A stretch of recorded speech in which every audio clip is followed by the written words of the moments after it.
అందరికీ నమస్కారములు. నమో నమః. సుప్రభాతం survey. Today is after Sanskrit classes, the first day of our classes on Sanatan Dharma. We are starting with introduction to Vedas by Dr. Ravi Prakash Arya ji. I'm going to introduce you. He is part of our VSS family. Briefly, I will introduce you after Vande Mataram and Prarthana. Now I request Challa Chittibabu Garu to recite Vande Mataram, please. Vande Mataram, Vande Mataram, Sujalam Sufalam, Malayaj Sitalam,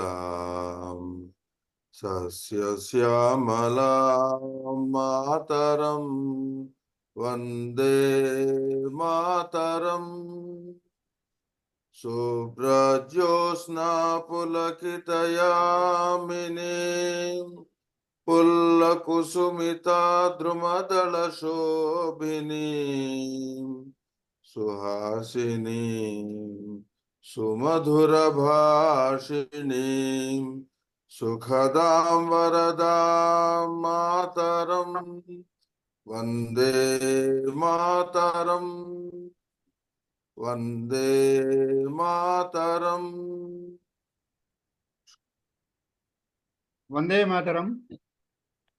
ధన్యవాదములండి చల్లా చిట్టిబాబు గారు. Now let us request Lokanadam Garu to chant Prarthana, please. Yes, namaskaram. Sarvebhyah namaskaraha. Before chanting, we have to go meditation for 1 minute. Please properly take breath.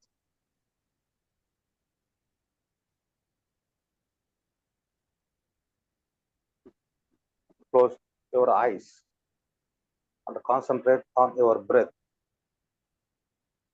Inhale and exhale 20 times.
Yes, relax our body. Now 3 times. Omkara. Chanting.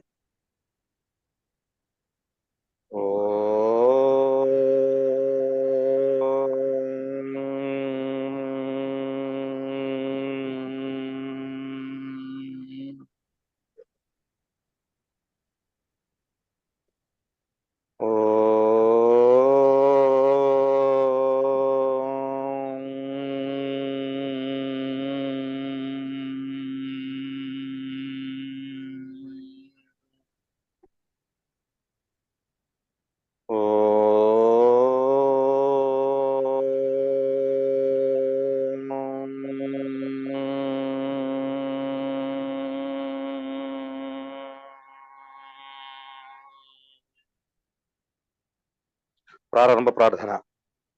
ओम गणानां त्वा गणपतिगं हवामहे कविं कवीनामुपमस्रवस्तमं ज्येष्ठराजं ब्रह्मणां ब्रह्मणस्पत आनशृण्वन्नोतिभिः सेदसादनम् ॐ श्री महागणाधिपतये नमः ॐ प्रणो देवी सरस्वती वाजेभिर्वाजिनीवते तेनामवित्र्यवतु ॐ श्री महासरस्वत्यै नमः गुरुरेव गतिः गुरुमेव भजे गुरुनैव सहास्मि नमो गुरवे न गुरुः परमं शिशुरस्मि गुरोः मतिरस्ति गुरौ मां पाहि गुरो ज्ञानानन्दमयं देवं निर्मलस्फटिकाकृतिम् आधारं सर्वविद्यानां हयग्रीवमुपास्महे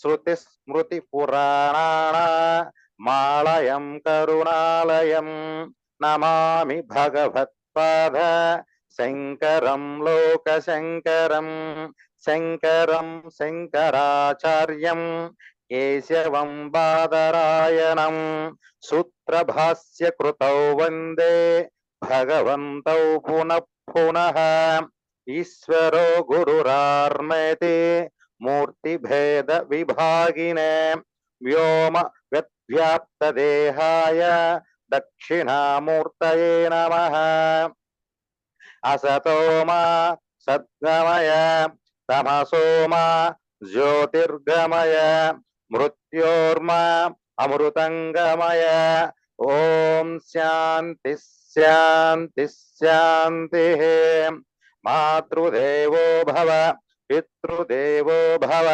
आचार्य देवो भव अतिथि देवो भव ओम सहना भवतु सहनौ भुनक्तु सह वीर्यं करवावहै तेजस्विनावधीतमस्तु मा विद्विषावहै ओम शांति शांति శాంతి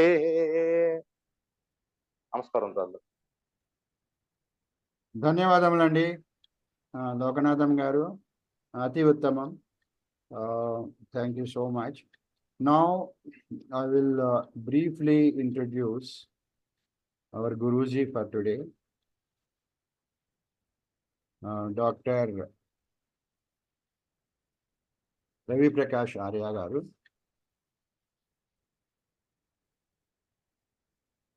He is a chair professor on Maharshi Dayananda Saraswati Chair UGC in Maharshi Dayananda University, India.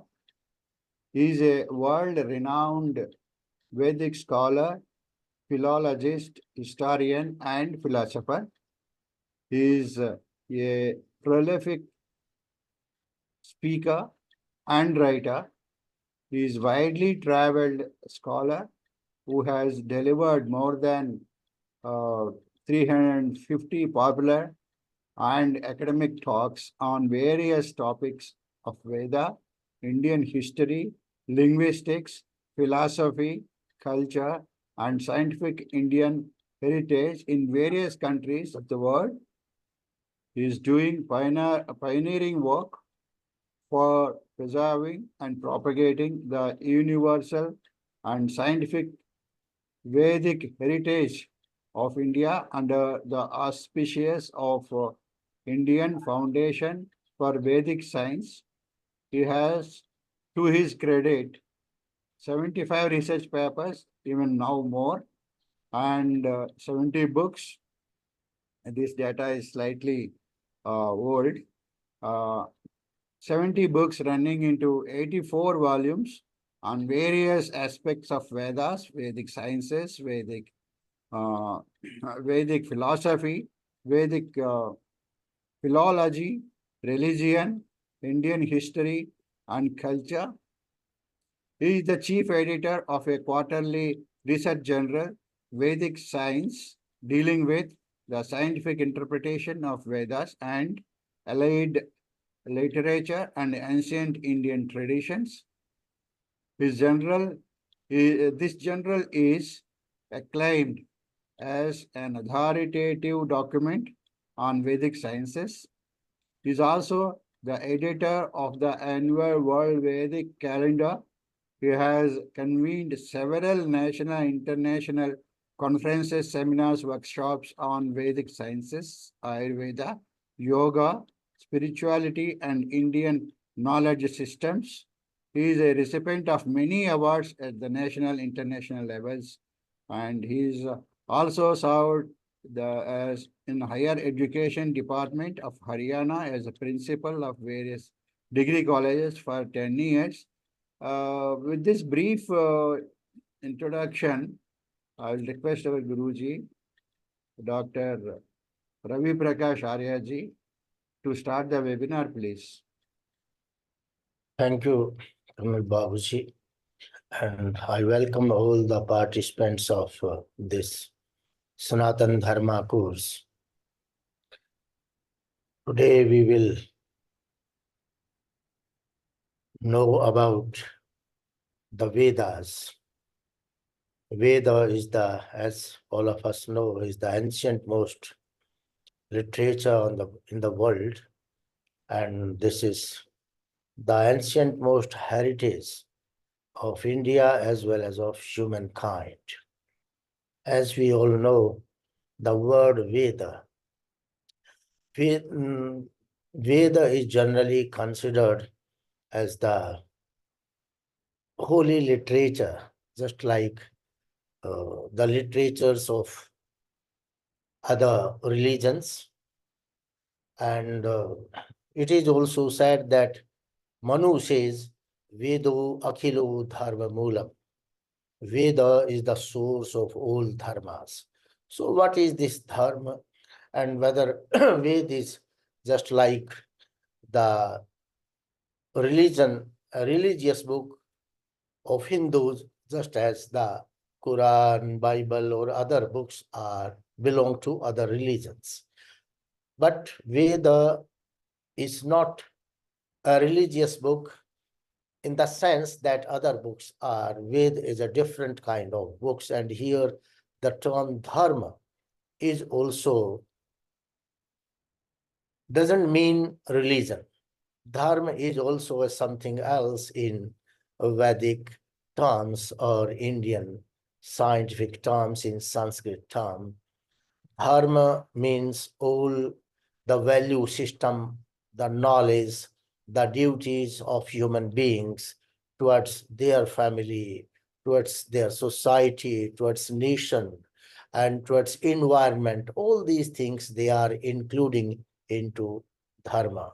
Manu says, Dhriti, Kshama, Damo, Asteyam, Shaucham, Indriya, Nigraha, Dhira, Vidya, Satyam, Akrodho, Dashkam, Dharma, Lakshanam. Just to have patience, to forgive others, to observe non-violence, not to be angry, and attain knowledge. All these 10 things, they have been called as a dharma.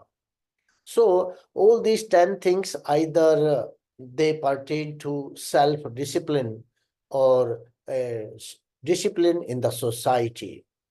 And Patanjali also called these all 10 things as a yam and niyama, ahimsa, satya, asteya. All these are niyamas. These are required when a person is dealing with other persons in the society. This is the social discipline. And shaucha, santosha, tapa, ishvara, pranidhanani. Shauch means purity of mind, soul, and body. To be contented with what we have. All these things, they are the individual discipline. A person, a human being has to go by individual discipline, and all these things these things we may call them as moral, ethical values. So these moral, ethical values, attaining more and more knowledge and understanding our duties towards our family, society, nation, for this earth and environment, all this is known as dharma. So dharma is a different thing, and Veda is the Akhilo Dharma Moolam, source of all these things. If we want to learn everything, then it is from Veda we can learn. Veda tells us all these things, and the very word Veda, it has formed of a root, Sanskrit root, and the root is Veda, Veda. Veda, it has three meanings and in three different senses. Veda, jnane, vid means to know, jnana, to know, vid vicharane, to ponder over, to think, and vidlari labhe, to receive certain things, to attain certain things. So the Veda is the knowledge, and if I go by all these three meanings of the root Veda, then Veda Jnane, Veda is the knowledge, Ved is the information, exact information of Brahman as well as this universe. Veda Vicharane, this information is received with labhe. Labhe means to attain or receive. This information was received by the seers during their samadhi and with vicharane through at thought level. At thought level, when they were in samadhi, then this information was received by the seers who were high profile yogis in their Ritambhara Prajna. In their Ritambhara Prajna, this information was received by them. So how this is taking place and how the Veda is known as Veda? In simple terms, let me say that Veda is the information. Veda is the information of this entire creation, and this information is in the mind of the Brahman. Just like we have a seed, and a seed has the information of the whole tree or the plant or whatever it has. When the seed gets the conducive atmosphere for its germination, then the same tree will come out of it, of which the information is had by the seed. Similarly, this Veda is the information of the whole universe that is embedded in the mind of the Brahman. And when Brahman thinks about the creation, so akamayat, sankalpa, when he takes a sankalpa to create this universe, the same universe is created, comes out of Brahman, whatever information he has in mind. So Veda is the creation in the mind of the Brahman, and this creation is the manifestation of this information or the Veda, manifestation of the Veda. In Sanskrit, that Brahman in Ishavasya Upanishad, Brahman has been described as Kavi, Paribhu, Manishi, like that. So many attributes have been given to Brahman, and one attribute is Kavi. Generally, we think that Kavi is the poet who writes poetry or literature. But here, in terms of Ishavasya Upanishad, that Brahman is also called Kavi. And in Sanskrit, there is a dictum, there is a saying, Kaver karma kavyam. Whatever action, what the karma of a Kavi is known as Kavya. So when Brahman is the Kavi and his karma is Kavya, so what is his karma? We all do several types of karmas. We do nitya karmas. We do naimittika karmas. Sometimes we do nishiddha karmas. So similarly, Brahma is also doing some action. Brahma is also doing karma, and his karma is known, his kavya. So what is the karma of Brahman? The creation, creating this universe is the karma of Brahman. And this creation, if he is doing the action or the karma of doing this creation, then this creation will be his kavya. And in Sanskrit, in Veda, this creation is called as the Drishya Kavya of the Brahman, Drishya Kavya. And Veda is known as his Shravya Kavya of the Brahman. That is why Veda is called as a Shruti, because it was heard by the seers in their samadhi. It existed in the universe in the form of vibrations, and the seers received it and documented it and presented before the humankind. So this Drishya Kavya, Veda is the Drishya Kavya of the Brahman, and this creation is the Shravya Kavya of the Brahman. In the Rig Veda, there is a mantra. It says, Utatva Shanavan Nashanotye, Utatva Pashan Pashatyenam, Utatva Shanavan Nashanotyenam. This hamistage says that there are certain people who are able to see his Drishya Kavya, but they are not able to understand it. Everybody sees this Drishya Kavya, this creation of a Brahman, but they are not able to understand it, what it is. Somebody think that it is the mere material evolution, and it is taking place itself. Somebody thinks their own way. And he says, Utatva Shanavan Nashanottyana. There are certain persons who are able to hear it. They hear Vedas, they study Vedas, but they are not able to understand the Veda also. Only the seers, high profile seers in their samadhi, they are able to receive this Kavya of Brahman's Kavya, and they are able to understand this whole creation, what it is. So this Veda is the Shravya Kavya of Brahman, and this creation is the Drishya Kavya of Brahman. Now the question arises how this knowledge comes into being. I'll give one simple example, just like an engineer. He creates a machine, he manufactures or he produces the machine. Before producing the machine, the blueprint of the machine will be conceived by an engineer. Anything cannot come on the ground directly, but whatever you will do, whatever a human being will do, its blueprint will be there in his mind.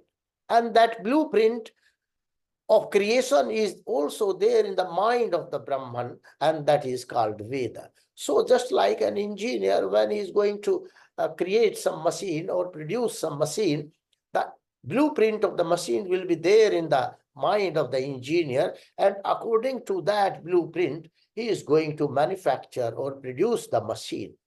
When the machine is created or produced, what will happen? Its knowledge will also come into existence at the very moment when the machine is created. Earlier, the knowledge, information of the machine was there in the mind of the engineer. But when he literally develops the machine, then its knowledge also come into existence. Then what the other people do, the third people who have not produced this machine, they will do the reverse engineering to understand the knowledge of the machine. So when the machine has been created, its knowledge also comes into being in the universe the very moment it is created. And the third persons, the other persons, they can do reverse engineering, they can understand it. Similarly, when the Brahman is going to create this universe, its knowledge comes into being the very moment it is created. It exists in the Brahmanda or the universe itself. That is why Vedas are known as Paurusheya, because this knowledge belongs to the Brahman and not a human being. The knowledge of a machine may be called as the knowledge of the engineer, but the knowledge of this universe, this creation, it is known as the knowledge of the Brahman, and that is why it is called Paurusheya. And when this creation is created, its knowledge comes into being the very moment it is created. Then the seers who receives it, they need not do any reverse engineering. their method is different. In their samadhi, at Ritambhara Prajna level, they are able to imbibe all these knowledge which existed in the forms of vibrations. Then they document it. This knowledge was passed on to further generations. And Yaska, an ancient Vedic scholar, he gives the whole history. He says, Sakshat Krita Dharmanaha Rishayo Babhu. There were seers who received this, who realized this dharma, because Veda, the word Ved is also synonymous to dharma. Dharma and Ved is the same thing. That is why I told dharma is not a religion in Sanskrit. Dharma is the knowledge. The Veda itself, Sakshat Krita Dharmanaha Rishayo Babhu, te avarebhya sakshat krita dharmbhya upadeshena mantrana samapraptu. They passed on this knowledge to the other seers who did not realize it, who did not have the sakshat of this dharma. And afterwards he says, there came a condition when the seers, they were not able to retain their knowledge, this knowledge by heart. And for those seers, this knowledge was documented in the book form, and it was presented before them. And afterwards, the humankind, they started reading or gaining this knowledge. So this whole process is there. The Veda is apaurushaya because it is the knowledge of Brahman. We know in our Vedic tradition, there are three things, most popular three things. First one is Yajna, second one is Veda, and third one is Purana. Yajna, Veda, and Purana. They are all interconnected. What is Yajna? In Veda, we also find that Yajjata sarvam prasiddhyati. Tasmada yajjata richo samani jajjire. Like that, the mantra is there, the shlokas are there. Based upon that yajna, this Rigveda, Yajurveda, Samaveda, and Atharvaveda came into being. So yajna is the basic thing. What is this yajna? Yajna is the process of creation that is taking place. And when I told, when this process of creation is taking place, following that process of creation, following that rule of Rita, what is that rule of Rita? Satyansa Ritainsa Vidhatta Pashuvadyadayata. With the tapas of the Brahman, what is that tapas of the Brahman? That sankalp of the Brahman, this law of Rita, law of motion was introduced. And this Satya, then Prakriti, it started evolving, it converted into Vikriti, and this whole thing came into being. So this Yajna is the process of creation, and following this process of creation, this whole Yajurveda, Rigveda, Samaveda, and Atharvaveda, they were presented before us. Because they contain that information of that universe, creation. Earlier, this information was there in the mind of the Brahman, but the seers, they collected, they gathered this information and presented it before us. So the whole Vedic knowledge, it is divided into three kandas: Jnana Kanda, Karma Kanda, and Upasana Kanda. Jnana is also related with the Vijnana Kanda. So this Rigveda is the Jnana Kanda. It contains the information of the whole universe. And all this information, it came out on the basis of Yajna itself. So Yajna is the process of creation. And the Vedas, they are the creation that came to us after the universe was created. So Yajurveda, the Rigveda is the Jnana Kanda. It contains the whole information about this creation. And Yajurveda is the Karma Kanda. Just like the karma of Brahman, as I told, the karma, this creation is the karma of Brahman, and this creation has different phases, So this different phases of the creation has been described in the Yajurveda, in the Karma Kanda, and we know in Karma Kanda there are two types of karmas are there, Shauta karmas and Smarta karmas. Shauta karmas, they belong to the Brahman.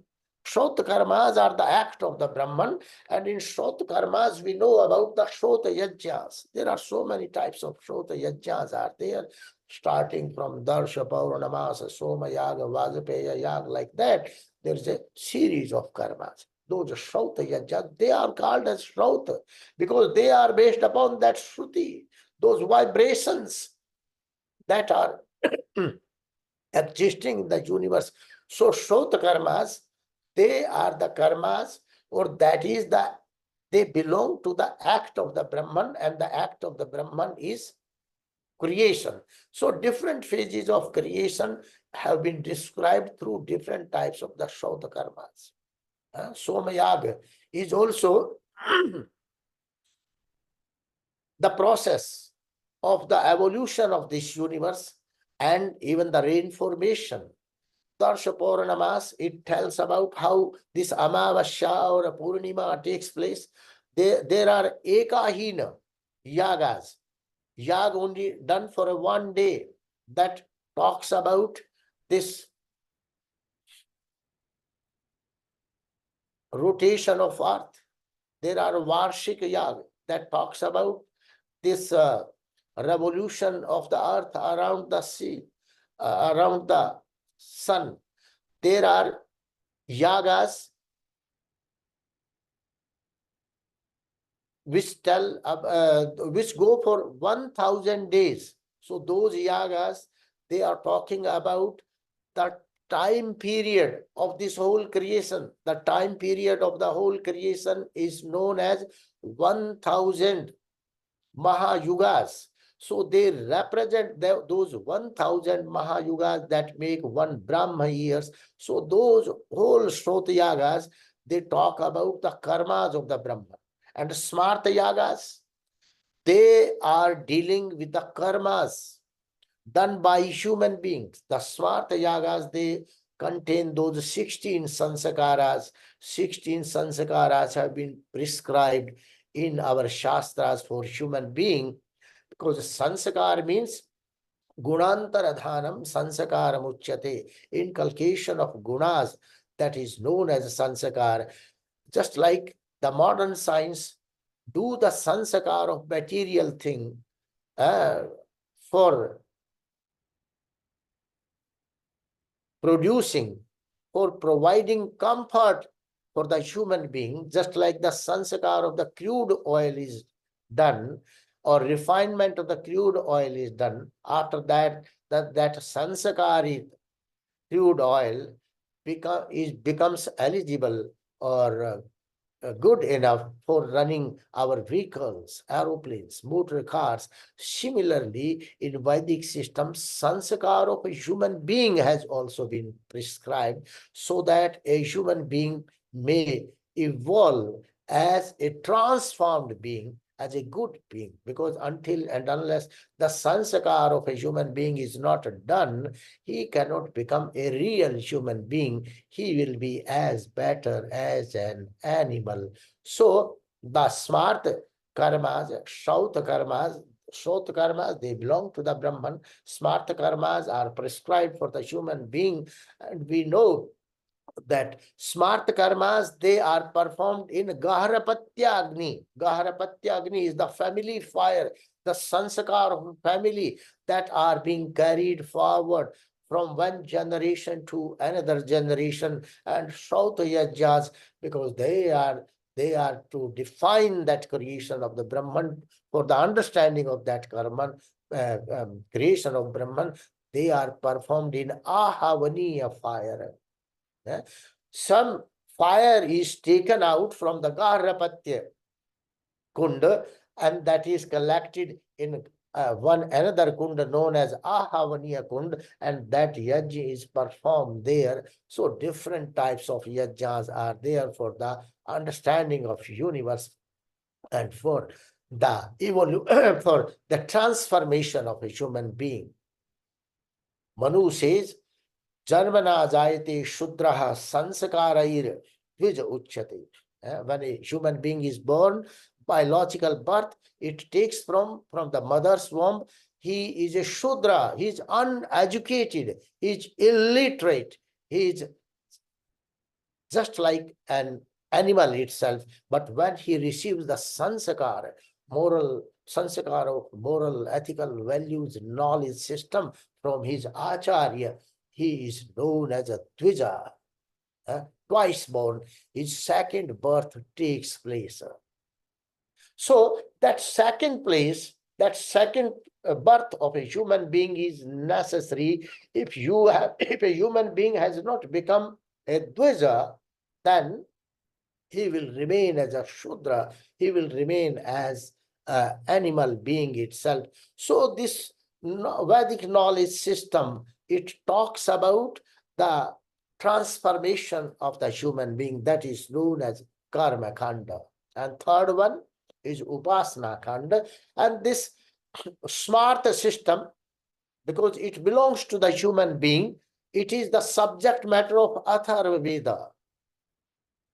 Ayurveda and all these things, they are the subject matter of Atharva Veda, because the human being is a social being. For his social dealings, whatever he does in the society, whatever karma he does, that is the subject matter of the Atharva Veda. And the third one is the Upasana Kanda. Vijnana Kanda is also the practical side. In Sanskrit, Gyan and Vijnana, both terms have been there, are described. Gyan is the mere exact information, and Vijnana is the experiential information. Shankara says, Adi Shankara says, Jnanam Vishayaha, Vishaya Anubhutir Vijnanam. The exact information of any subject is the Jnana, and when that information Vishaya Anubhuti Vijnanam, when that information is realized or experienced, that becomes Vijnana. Similarly, Swami Dayananda Saraswati, the topmost Vedic scholar of the 19th century, he also says, Ishwarad Arabhya Trinaparyantam Shakshat Kritanvayatvat Vijnanam. Realization of Brahman, starting from Brahman till the grass level, realization of all these things, that is known as Vijnana. So Vijnana means experiential knowledge. According to the modern science, according to the modern science, Vijnana is the experimental knowledge. Whatever experiment is done in the laboratory and whatever is observed there, or reverse engineering is done, then whatever you find there, you call it the Vijnana. But in Vedic science, Vijnana is both experimental knowledge as well as experiential knowledge. Sometimes everything, we cannot do experiment of everything. Certain things can be understood through experience only, through realization only. The yogi's experience, it cannot be proved in the laboratory or through experiments, but yogi's experience can be verified by another yogi. A mystic's experience can be verified by another mystic. It cannot be verified by some experiments. So Vijnana here is both experimental as experiential knowledge. And then the third kanda is Upasana Kanda, that is proximity to Brahman. Because the objective of the human life has been described in the Vedas. No other civilization in the world has ever described the objective of the human life, but the Vedic system, they have describe the objective of the human life. According to the other civilizations, eat, mate, and marry is the objective of the human life. But according to the Veda, Purushartha, that is objective of the human life, has been called as Purushartha. And this Purushartha contains 4 terms: Dharma, Artha, Kama, and Moksha. The final Paramartha, that is Moksha. So, just to attain dharma at brahmacharya level, and this dharma, as I told, gaining moral, ethical values, knowledge, system, understanding one's duty, all this is known as dharma. Then based upon dharma, a human being is required to earn the material means to prolong his life, to sustain his life. And as per dharma, he is required to fulfill his desires, only the legitimate desires. All desires are not, he is not required to fulfill all whatever he thinks, to fulfill all that, only the legitimate desires, that is kama. And finally, he is to proceed on the path of moksha, that is purushartha. So that upasana khanda is for your moksha, for the moksha of the human life, just to attain the paramartha. For that, upasana khanda has been given. And similarly, this whole Vedic literature, it starts from the Sanghita, Brahmana, Aranya, and it ends with the Upanishad. And you know what the Upanishads are called? They are known as Vedanta. Vedanto nama Upanishada Pramanam. So Vedanta, why we call as Vedanta? Because when a human being will achieve Paramartha, final objective of the human life, that is moksha, he will get merged with the Brahman. Then whatever Veda, whatever knowledge he was attaining, why we are attaining certain knowledge, why we are studying Shastras and Veda? Just to understand, just to realize Brahman. Brahmavid, Brahmaiva bhavati. Just to know Brahman, we are studying Veda and Shastras. And when we are able to know Brahman, knowing Brahman means when we are able to realize Brahman, when we are able to merge ourselves with Brahman, when we are able to attain that Paramartha, then this knowledge, the end of the knowledge will come. Then this knowledge is not required. Then Paramartha, merging with the Brahman, is also a type of end of the Brahman, end of the Veda, Vedanta. In Bhagavad Gita, Krishna says, Veda vita Vedanta krita eva. Veda vita be Veda krita. I'm just the creator of the Veda. This Brahman is the creator of this Veda and Vedanta. Vita. And when a human being will merge with the Brahman, then the end of the Veda will be there. Why we are studying this physics, chemistry, all these things? Just to understand the physical properties of this matter.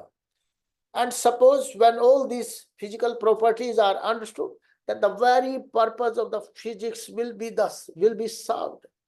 Whatever Shastra we study, when we are able to understand those things, then the very purpose of the Shastra will be served. When we are able to merge with the Brahman, then the very purpose of the Veda will be served, and that will be known as Vedanta. Vedanta. So this whole Upasana Kanda is for your Vedanta, where no knowledge will be required, because this whole knowledge, this whole process, this whole efforts, what we were doing, it was for us to merge into the Brahman. So Vedanta will be there, and that is known as Upasana Kanda. So this is how the whole Vedic system. And similarly, the third one is Purana. As I told, Yajna, Veda, and Purana. What is Purana? Purana, the definition of the Purana has been given. Sargasya, Pratisargasya, Vanshu, Manavantarani, Vanshanu Charitam Chaiva Purana Lakshanam.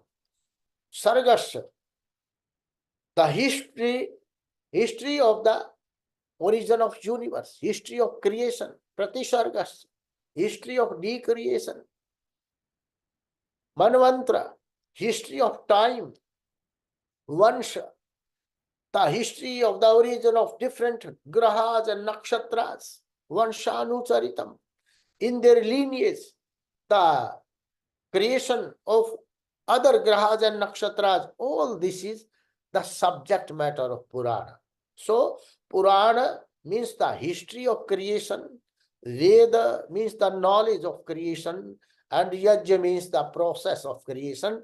These three things are interdependent, interconnected. That is why it is says, Itihas Puranabhyam Vedam Samupabranghayet. Their Itihas is also the history of universe, history of creation. So one is able to understand Veda with the help of Itihas and Purana. Just like a teacher, when he teaches something, he gives certain examples. When you are teaching Veda, the Acharya is teaching Veda, the knowledge of creation, he will give the example from Puranas for the history of this creation, just to make it understand better. So this tradition, Vedic tradition, it has these three components: Itihas, Purana, and Veda. Now the question is there. The Vedas have three components, many components. One is Sangita, as we know, that mantra part. Another is Brahman part, that explanatory part of the mantra, the knowledge that is known as Brahmana. Aranyaka for Vanaprasthis, just doing more tapas, abhyasa of austerity and yoga, that is Vanaprastha, and Upasana Kanda Upanishad is that final merging with the Brahman. So in Vedic mantra, we find certain things. One is mantra, as it has been very clearly defined by me. Another is chanda, and third one is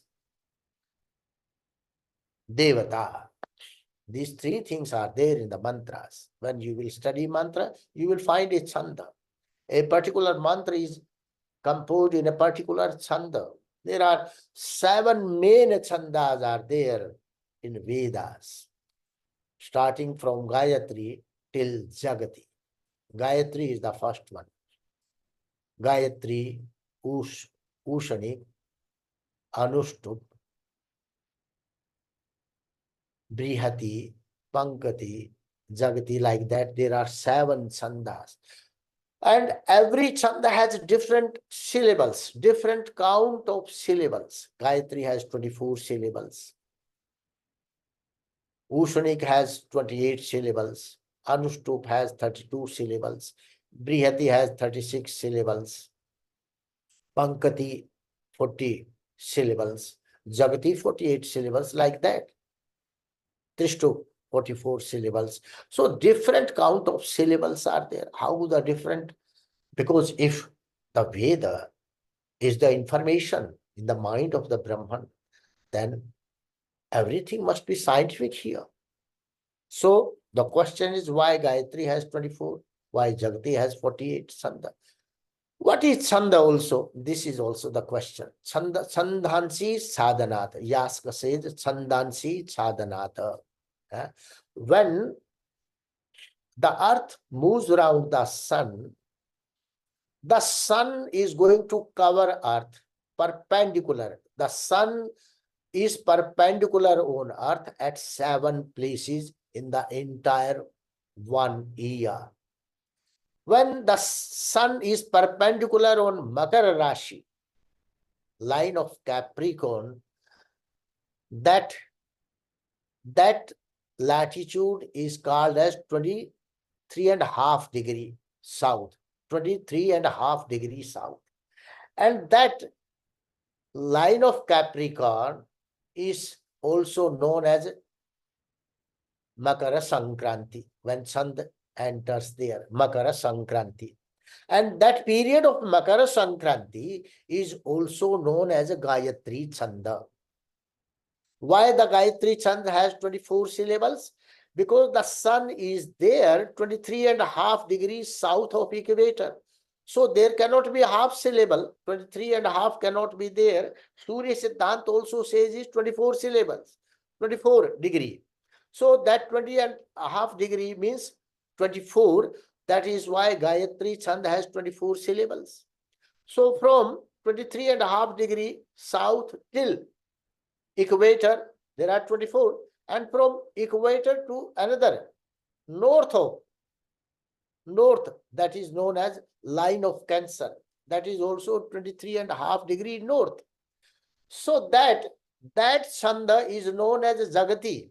So 24 plus 24, 48. So Jagati Chanda has 48 syllables. And in between Chanda, because in January, the sun is 20 degrees south of equator.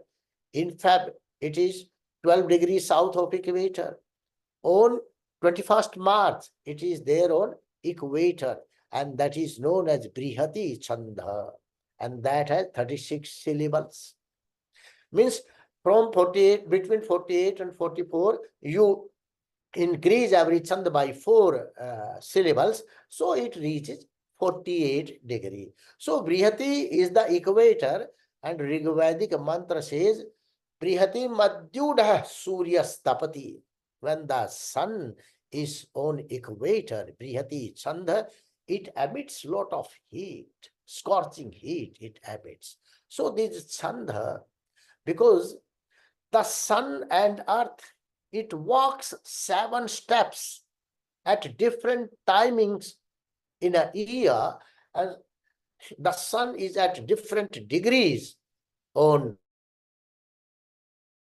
perpendicular at different degrees on earth. So accordingly, the Chanda system has been made, and on the pattern of these 7 steps of earth and sun walking together, the introduction of the Saptapadi system in marriage system has been introduced. Saptapadi. When the marriage is performed, the bride and bridegroom, they are required to walk 7 steps. Kalidas also says, Saptapadinam Satam Sangatam Saptapadinam Uchyate. When in Kumara Sambhava, Shankara meets Parvati in the form of a brahmacharya, in the guise of disguise of a brahmachari, he says, Satam Sangatam Saptapadinam Uchyate. The company of the good person takes place when they walk 7 steps. So how it takes place? Walking 7, just like in nature also, earth and sun, they also walk 7 steps, and there is a friendship of earth and sun. Similarly, the walking together of persons, that also bind them in their nuptial bond. So this whole pattern is very scientific and has been retained from the nature itself. So the chandas, 7 chandas, they represent the earth and suns walking together in a year's time. And similarly, the third aspect is known as Devata. What is Devata? The subject matter of the mantra is known as Devata. Devata is not some deity we call. The subject matter of a mantra or the subject matter of a shastra is known as Devata. And what is Devata? Yaska himself says, Deva eva Devata. Whatever you consider as Deva or as deity, that is also the subject matter of the mantra. Deva eva Devata. Just like in the beginning itself, when the prayer was chanted, in the prayer it was says, Matri Devo Bhava, Pitri Devo Bhava, Acharya Devo Bhava, Atithi Devo Bhava. So this father, mother, Acharya and Atithi, Atithi means peripatetic monk. The sannyasis which go around the earth giving, preaching people about good things. So these are all our devas. They are also the subject matter of the mantras. What is Deva? Devo Dusthano Bhavati. Whatever is there in the nature, these all grahas, nakshatras, because they exist in the firmament, the celestial sphere. They are also the devas. So they are also the subject matter of the mantras. Dusthano bhavati, devo danatava, dyotanatava. So all these devas, they are the subject matter of the mantras. And Patanjali says, Swadhyayat Ishta Devata Samprayogaha. When a person does study of the Shastra repeatedly, when he repeatedly study the Shastra, what happens? Swadhyayat, when he do Swadhyaya, he do repeated study of the Shastra or the mantra or the Veda, then Ishta Devata Samprayogaha. Then the very subject matter of that mantra or the Shastra is revealed to the seeker. Swadhyayat Ishta Devata Samprayoga. If you will study the Shastra repeatedly, then its intended sense will become revealed to you. So the Devata is the subject matter of the mantra or a Shastra. So I think we are going to end. Today's time is also has ended. So now I'm going to conclude this lecture, and I'm going to thank the organizer of this Sanatan Dharma course. The course is very much, the name is very much appropriate with the name of the introduction of Veda. Veda and Dharma, they are synonymous. And I also thank all the participants who patiently heard me. Thanks a lot. ధన్యవాదములండి. Thank you, Guruji. Now, shall we go for the question answer session? Before that, there is something else. Arya's picture is not being. Yeah, there is displayed. some problem with my picture. Yeah. Okay, then it's okay. Then it's okay. Yeah. Okay, any in chat box there are no questions. Hari Om. Yeah, Ramaswamy garu. Please Hari Om, raise your hand so that we can understand. Please raise your hand.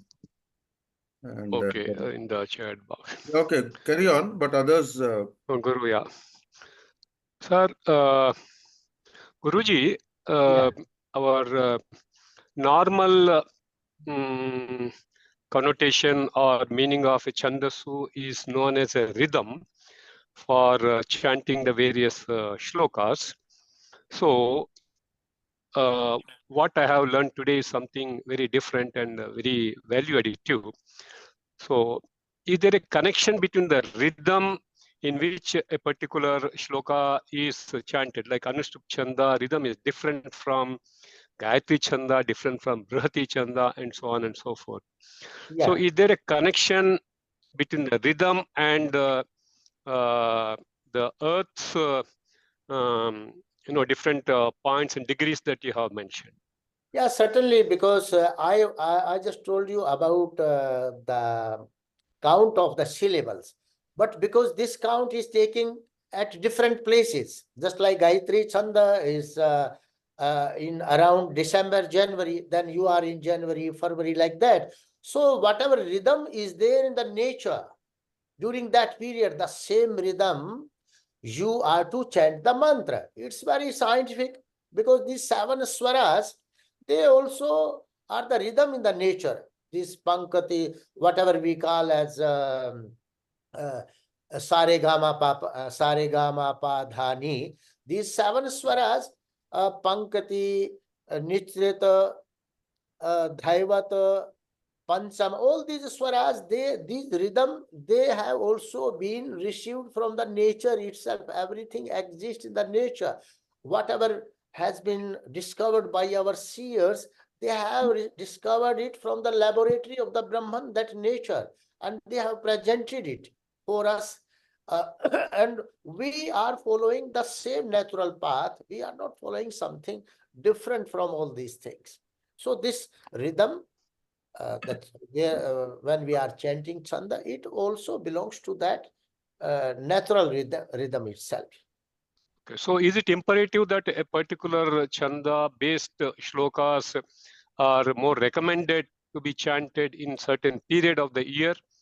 For example, is there anything like, okay, this particular 2 or 3 months, it is more recommended to go for Anushtup Yes, chanda, and some other period of time? certainly. Yeah. If you want to chant and if you want to, if you will chant those chandas in that particular period, they will have more vibrational effect because their rhythm will go with the rhythm of the nature. Ayurveda also say whatever rasa is produced in the nature, the same rasa, the anna of the same rasa, if you are consuming, that is going to harmonize with you.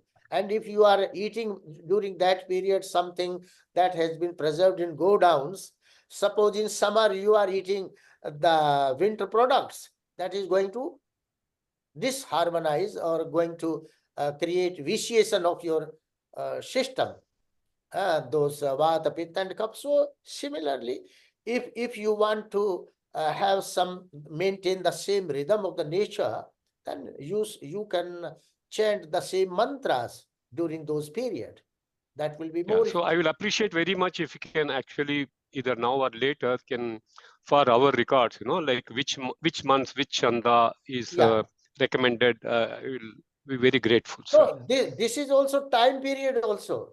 Within a day, there are certain timings that can also be done. During those time, you chant that one only. And That's during right.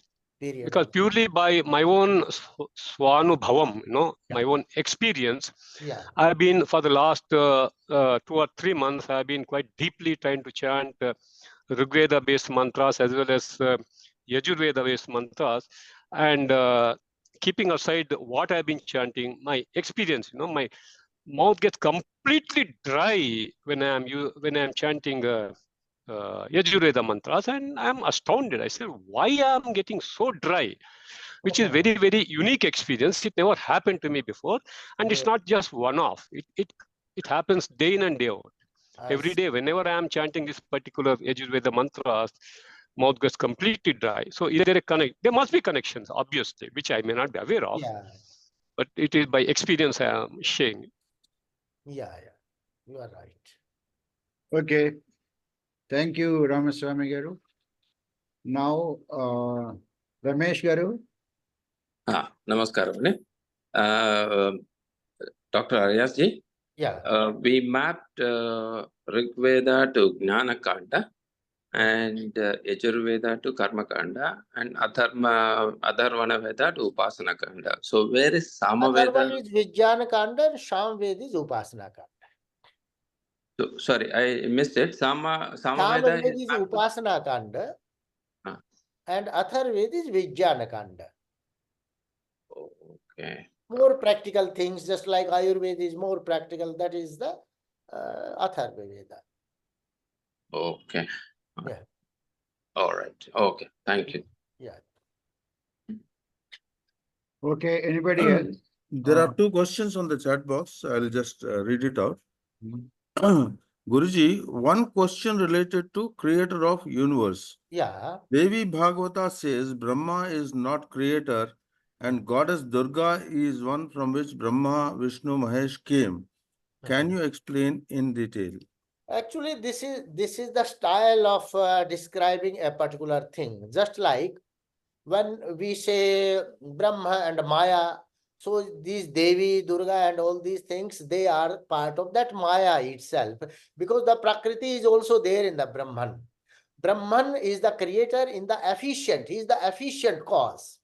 It's not the material cause, because just like the pot is created by the potter, so the clay is there, the potter is there, and that wheel is there. So because that pot has been made out of clay, so that clay is the upadana karana, that is the material cause. But the potter, without potter, the pot could not have been created. So that potter is the efficient cause. Without the sankalp of the Brahman, this creation would not have taken place. So Brahman is the efficient cause. So Maya, Devi, or all these things, they are the Upadana Karana, they are the material cause, and that time is there because space is there, that wheel is there. These are all instrumental cause. Samvayi Karana and Asamvayi Karana.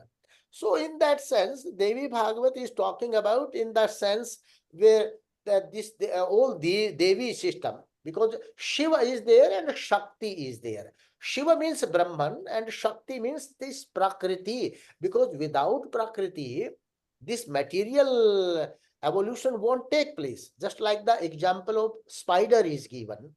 In spider, the Atman is there as well as that body is there. When the spider creates the cobweb, that cobweb is the part of the body, and the creator is that soul. Similarly, the Brahman includes in itself the Maya also, that Prakriti part also. When he thinks, that Prakriti part become active and this whole evolution takes place. Okay, the other question is 7 points was decided on the basis of sun meeting earth. What is the significance of perpendicularity? Perpendicular means sun is perpendicular at particular points on earth during 12 months of the year. Just like on December 21, sun is perpendicular at 23.5 degrees south of equator.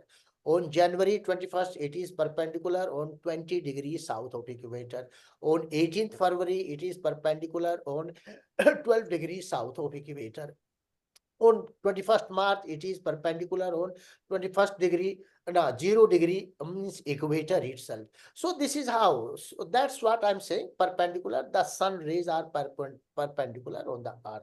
That I meant to say. Okay, now Govindraj Garu. Guruji, I have one clarification. Yeah. How to better understand what Shastras are? My understanding is they are instructive, and hence I thought they are like the Karma Kanda or describers of how to do. So, is it right understanding what Shastras are? You know, different Shastras have different subject matter to deal with. Just like Yoga Darshan is there. Yoga Darshan means, Yoga Darshan teaches us how to get disembodied, how to, the method of disembodiment, how to get moksha. Sankhya tells about the embodiment of the soul. Nyaya Darshan talks about the methodology of attaining knowledge. Mimamsa is dealing with the karma kanda, karma, all the karma. Vedanta is dealing with your Brahma, because different aspects have been dealt with in different shastras. So all those shastras, they are talking about different things, just like physics is dealing with physics, physical aspect, chemistry with chemical. So if you need the whole knowledge of the system, then you will have to study all the shastras. Yaska says, bhuyo vidya prashasyo bhavati. If you want to know the knowledge, want to know the Veda exactly, then you must have the knowledge of various shastras together. Vedangas are also there because Jyotish is also there, the time reckoning system hai, Vyakaran hai, Nirukta hai, all these Kalpa hai. These are to be understood if we want to understand Vedas in their entirety. There is one question. Can I have the links to other such lectures of today's by Guruji? So they want the links to how to access your lectures that you have given earlier. Yeah, my lectures mostly have been recorded by Colonel Babuji and this, and there are other lectures also, but there are so many links. I can provide, because sometimes I also forget what the links are there. We have also our Ved Vigyan, Vedic Science YouTube channel. Many of my lectures are also there, because when I deliver lecture at different places, they only record and they have only all those things.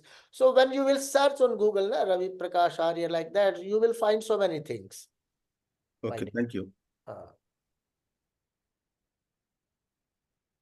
There is one more question. Harish, can you please unmute yourself and talk? Pranam Guruji. Yeah. Guruji, I want to know about the Saptapati. Can you Yeah. explain once again?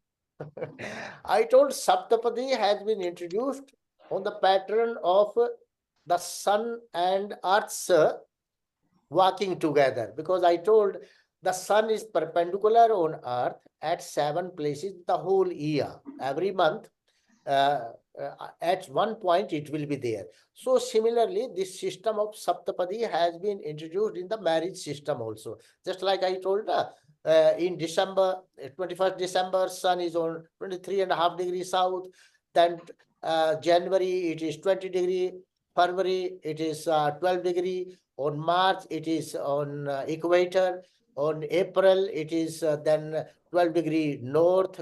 On May, 20 degree north. In June, it is again on 23.5 degree north. Then in July, it is again at 20 degree north. In August, 12 degree north. In September, again on equator. So in the whole 12 months, the sun is on sun perpendicularly meets earth on 7 points. So this system of Saptapadi has been introduced, and Kalidas also satam sangatam saptapadina muchyate. The good persons, noble persons, when they walk 7 steps together, they become friend. So this Saptarishi is very much natural and scientific, based upon the union of earth and sun. It has been introduced in our sanskar of marriage also. Thank you, sir. Okay. Anybody else wants to ask any question? You're all open. You can unmute and talk.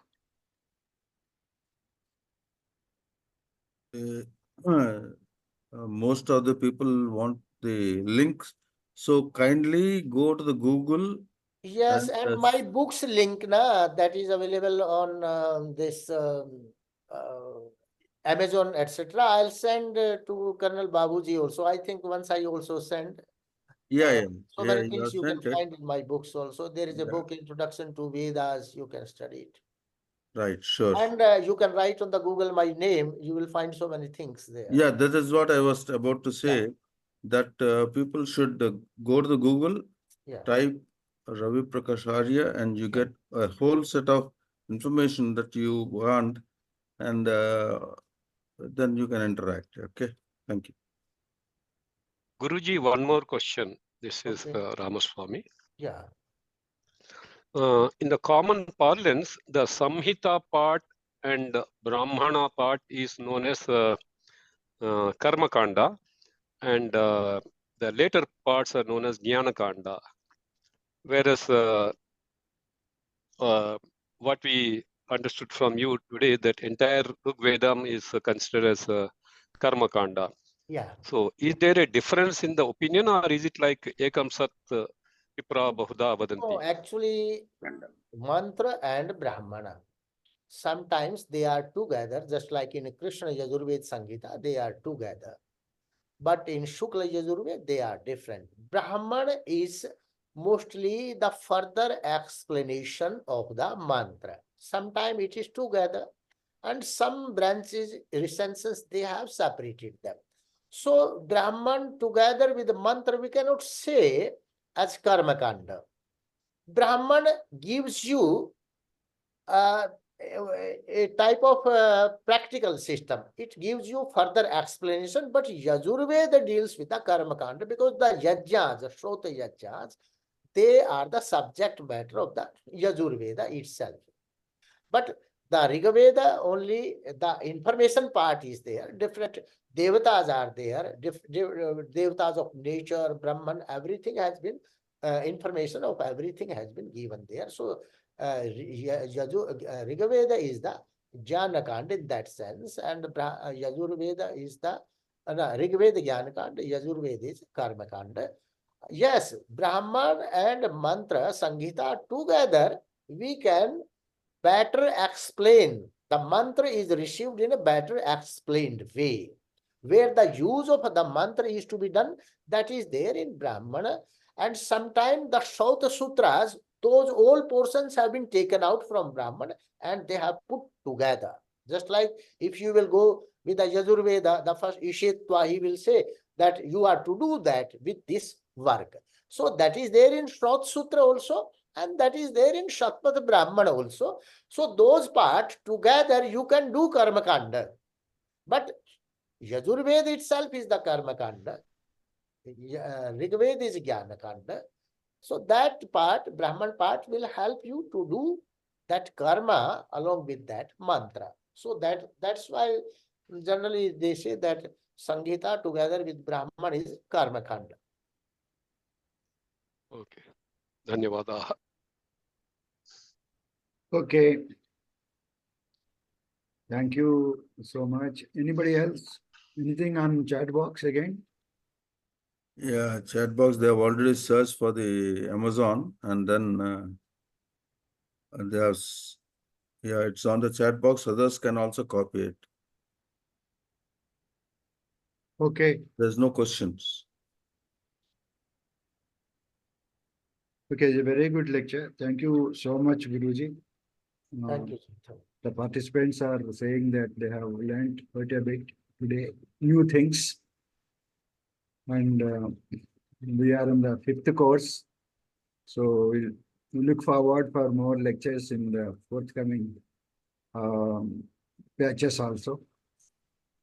And on behalf of all the students present in this meeting, I thank you for sparing your time and coming all the way and giving us this lecture. I also thank everybody to hear me. Appreciate. Yeah, in fact, we have been listening to him since so many lectures, I mean, courses. Every time we listen, we see something new in it. It's something, it is not the same thing which is being said every time. There is something new that comes out every time. So that, thank you, Arya ji. Namaskar. Thank you. Thank you. Okay, now, if there are no other questions, Gautam Mukherjee ji, you want to say anything?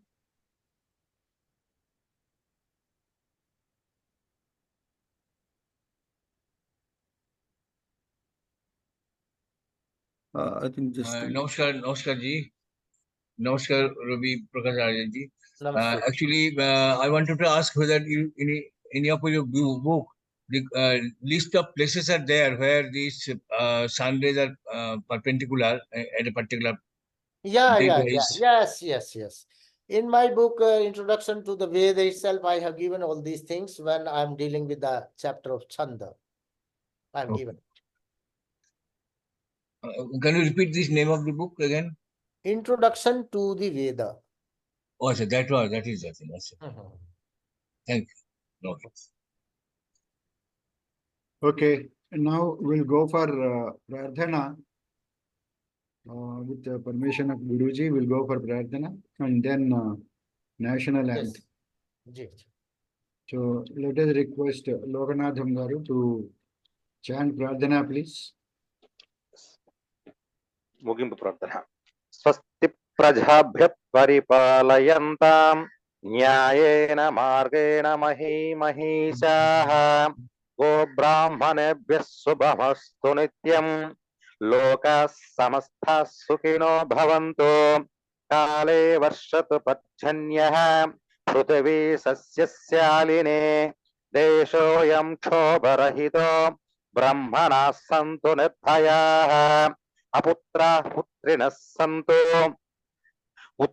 సంతు పౌత్రిణः అదనాः సదనాः సంతు జీవంతు శరదాం శతం సత్యం వద ధర్మం చర స్వాధ్యాయాన్మా ప్రమదః survey భవంతు సుఖినః survey సంతు నిరామయాః survey భద్రాణి పశ్యంతు మా కశ్చిత్ దుఃఖభాగ్ భవే ఓం శాంతి శాంతి शान्तिः ॐ पूर्णमदः पूर्णमिदं पूर्णात् पूर्णमुदच्यते पूर्णस्य पूर्णमादाय पूर्णमेवावशिष्यते ॐ शान्तिः शान्तिः शान्तिः सर्वे जनाः सुखिनो भवन्तु ॐ स्वस्तिः सर्वेभ्यः नमस्काराः धन्यवादाः सर्वेभ्यो नमस्कारः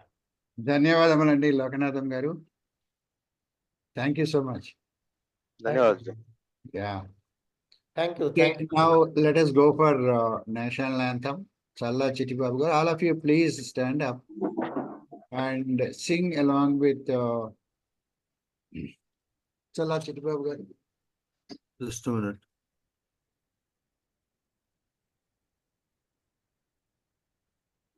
जनगण मन अधिनायक जय हे भारत भाग्य विधाता पंजाब सिंधु गुजरात मराठा द्राविड़ उत्कल बंगा विंध्य हिमाचल यमुना गंगा उच्छल जलधि तरंगा तव शुभ नामे जागे तव शुभ आशीष मांगे गाहे तव जय गाथा जनगण मंगलदायक जय हे भारत भाग्य विधाता जय हे जय हे जय हे जय जय जय जय हे जय हिंद. Jai Hind. ధన్యవాదములండి చల్లా చిట్టి బాబు గారు. Thank you so much.